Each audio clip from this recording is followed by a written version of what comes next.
வாங்க ஃப்ரெண்ட்ஸ், இன்னைக்கு தலைக்கறி எப்படி பண்ணலாம்னு பார்க்கலாம். ஃபஸ்ட்டு தலைக்கறி நல்லா க்ளீன் பண்ணிக்கலாம். மஞ்சளையும் கல்லுப்பையும் போட்டு நல்லா மிக்ஸ் பண்ணி கழுவிக்கோங்க. தலைக்கறிக்கு தேவையான பொருள்: ஒரு தக்காளி, 2 கொத்து கருவேப்பிலை, ஒரு பெரிய வெங்காயம் கட் பண்ணி வச்சுக்கலாம். சின்ன வெங்காயம் கொஞ்சம் நிறையாவே கட் பண்ணி வச்சுக்கோங்க. சின்ன வெங்காயம் டேஸ்ட்டு சூப்பராக தரும். ஸோ அதனால் சின்ன வெங்காயம் கொஞ்சம் அதிகமாக வச்சுக்கோங்க. இதுதாங்க நம்ம ரெடி பண்ண போகிற சுக்காவுக்கு, குழம்புக்கு, தலைக்கறி குழம்புக்கு தேவையான பொருட்கள்.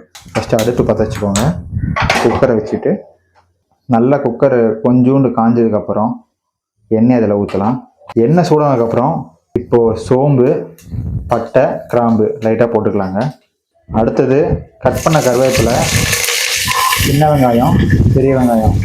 ஃபஸ்ட்டு எண்ணெயை ஊற்றிட்டு பட்டை கிராம்பெலாம் போட்டு இப்போ சின்ன வெங்காயம், பெரிய வெங்காயம், கருவேப்பிலை போட்டு எல்லாத்தையும் கொஞ்சம் வதக்குங்க. நல்லா வதக்கி பொன்னிறமாக ஆனதுக்கப்புறம் வதக்குங்க. வதக்கிட்டு லைட்டாக தேவையான அளவு உப்பு போட்டுட்டு நல்லா கிண்டணும். கிண்டிட்டு பார்த்தீங்கன்னா நான் சொன்ன மாதிரி அந்த கோல்டன் ப்ரௌன் கலர் வந்துருச்சுங்க. பொன்னிறமாக வந்துருச்சு. நல்லா வேக வச்சு நல்லா தாளித்து எடுத்தால் அந்த பொன்னிறம் வந்துடும். அது கூட இப்போ கொஞ்சோண்டு இஞ்சி பூண்டு விழுது போடணும். இஞ்சி பூண்டு பேஸ்ட்டு நான் ஒரு 1.5 ஸ்பூன் போட்டேங்க. அதை போட்டு நல்லா மிக்ஸ் பண்ணிக்கணும்.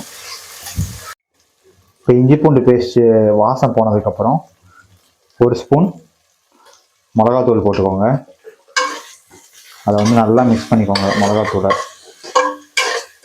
நெக்ஸ்ட்டு கொஞ்சோண்டு மஞ்சத்தூள், அப்புறம் கொஞ்சோண்டு மட்டன் மசாலாவை இதெல்லாம் ஆட் பண்ணிக்கோங்க. நாங்கள் சக்தி மட்டன் மசாலாவை ஆட் பண்ணிட்டோம். நெக்ஸ்ட்டு மல்லித்தூளும் தேவையான அளவுங்களை மீன்ஸ் ஒரு 2 ஸ்பூன் அளவுக்கு போட்டுக்கோங்க. கூடவே கொஞ்சோண்டு கல்லுப்பு எல்லாத்தையும் போட்டதை மிக்ஸ் பண்ணி ஒரு கிண்டிக்கோங்க. அந்த கலர் நமக்கு அப்படியே எடுத்து தருங்க. அது கூடவே லைட்டாக தண்ணி மிக்ஸ் பண்ணிக்கோங்க. ஏன்னா நல்லா ஒட்டிக்காமல் இருக்கிறதுக்கு, ஒரு கிரேவி மாதிரி வரத்துக்கு.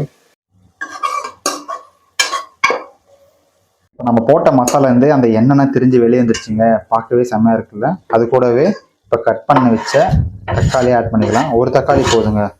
ஏன்னா நாங்கள் இப்போ 2 பேர்த்துக்கு தான் பண்ணுறோம். 2 பேர்த்துக்கு ஒரு தக்காளி போதும். அதை நல்லா அந்த திரிஞ்ச அந்த மசாலா கூட தக்காளியை மிக்ஸ் பண்ணிக்கோங்க. இப்போ கொஞ்ச நேரம் குக்கரில் மூடிக்கலாம். இப்போ வெந்துருச்சுங்க. ஓப்பன் பண்ணி பார்த்ததுல நல்லாவே வெந்துருச்சு. இந்த வெயிட் 1/2 கிலோ தலைக்கறி தான். இதை அந்த மசாலா கூட நல்லாவே பரட்டிக்கலாம். நல்லா மிக்ஸ் பண்ணி அந்த கறியும் மசாலாவும் அது கூட நல்லா மிக்ஸ் பண்ணுற மாதிரி ஃபுல்லாக பரட்டிக்கோங்க. இப்போ நல்லா மிக்ஸ் பண்ணியாச்சுங்க. அந்த மிக்ஸ் பண்ண தலைக்கறி கூட தண்ணி ஆட் பண்ணிக்கலாம். கறி வேகிற லெவலுக்கு தண்ணியை ஊற்றி மிக்ஸ் பண்ணி ஒரு 1/2 சொம்பு தண்ணியை ஊற்றிக்கலாங்க. ஒரு சுவையான தலைக்கறி குழம்பு ரெடி. ஸோ க்ளோஸ் பண்ணிக்கலாம். விசில் போட்டு ஒரு 6-7 விசில் வரையும் வெயிட் பண்ணலாங்க. விசில் வந்ததுக்கப்புறம் ஓப்பன் பண்ணி பார்க்கலாம். ஸ்மெல்லு செம்மையாக வருதுங்க. அந்த எண்ணெய் திரிச்சி மசாலா கூட கறி ஆட் ஆகி ஒரு நல்ல டெக்ஸ்சராக வந்திருக்கு. இப்போ கறி நல்லாவே வெந்துடுச்சுங்க.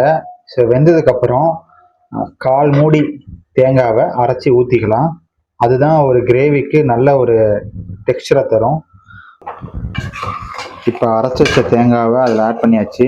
இப்போ நல்லா கறி கூட அந்த மசாலா கூடயும் மிக்ஸ் பண்ணி வேக வச்சிடலாம்.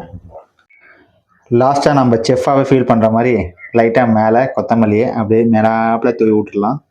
தூவி விட்டு கொஞ்சம் நேரம் அந்த சூடு போனதுக்கப்புறம் இறக்கிடலாம்.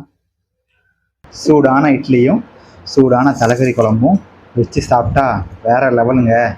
பாருங்கள், எண்ணெய் மிதக்க அப்படியே மேலே அப்படியே ஊறுது எண்ணெய். கிரேவி செம்மையாக இருக்குங்க. நீங்களும் உங்கள் வீட்டில் ட்ரை பண்ணி பாருங்கள். ரொம்ப சிம்பிள் தான். ரொம்ப டேஸ்டியாகவும் ஹெல்த்தியாகவும் இருக்கும். மந்த்லி ஒன்ஸ் இந்த மாதிரி தலைக்கறி வச்சு சாப்பிடுங்க. செம்மையாக இருக்கும். இதே மாதிரி நல்ல சுவையான சமையலுக்கு எங்கள் பேஜை மறக்காமல் ஃபாலோ பண்ணிக்கோங்க. தேங்க்ஸ் ஃபார் வாட்சிங். Love you all. பாய்.